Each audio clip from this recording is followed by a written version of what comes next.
Hello dear parents, welcome to chapter number 10 and that is गुस्सा आने पर घर में सभी से दो दो दिन बात न करने का स्वभाव क्यों बनता है। कई बच्चे बहुत ही गुस्सा करते हैं और उन्हें पता ही नहीं होता है कि कहाँ पर रुके और वो गुस्से को कंटिन्यूअसली कैरी फॉरवर्ड करते रहते हैं। तो आइए इस वीडियो में देखते हैं कि बच्चों का गुस्से वाला स्वभाव कैसे बनता है। और मैं एक स्वभाव के बारे में बोलता हूँ कि गुस्सा आने पर घर में सभी से दो दो दिन न बोलने का स्वभाव बच्चों का क्यों बनता है। मीन्स बच्चों को जब भी गुस्सा आता है तो वो दो दो दिन गुस्से में रहते हैं, घर वालों से बात नहीं करते हैं। तो ऐसा उनका स्वभाव क्यों बना है। यहाँ पे एक स्टोरी देखते हैं हम। 13 साल के सोहम के पेरेंट्स मेरे पास काउंसलिंग के लिए आए थे।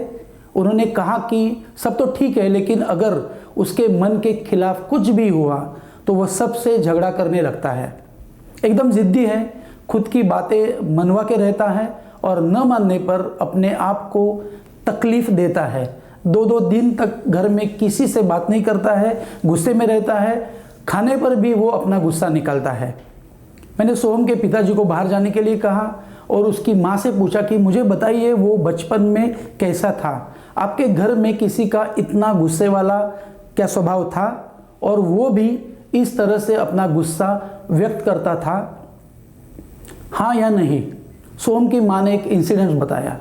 जब सोहम नर्सरी में था तब एक दिन घर में मेदू वड़ा बनाया था, लेकिन वो सब खत्म हुआ था।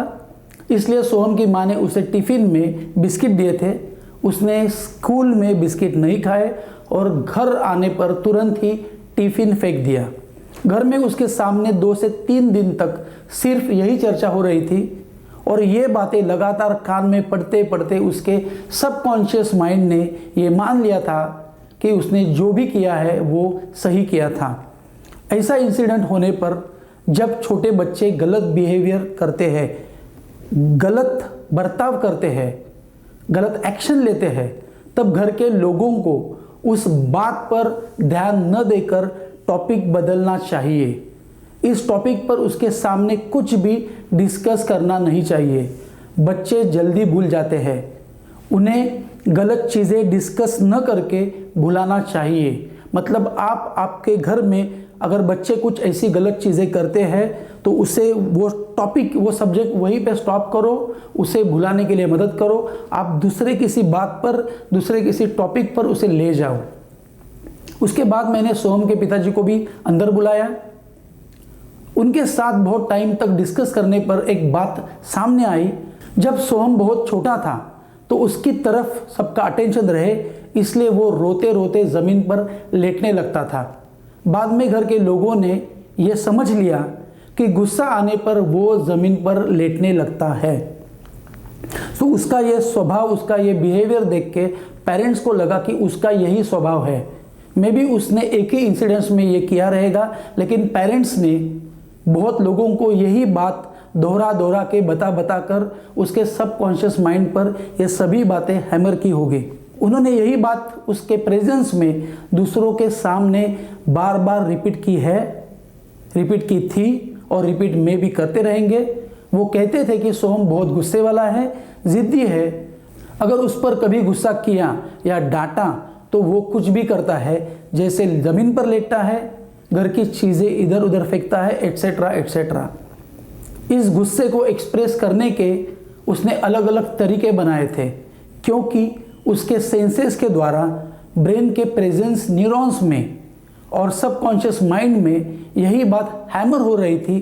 लगातार हैमर करने की वजह से उसके इस स्वभाव के लिए अनजाने में उसके पेरेंट्स जिम्मेदार थे।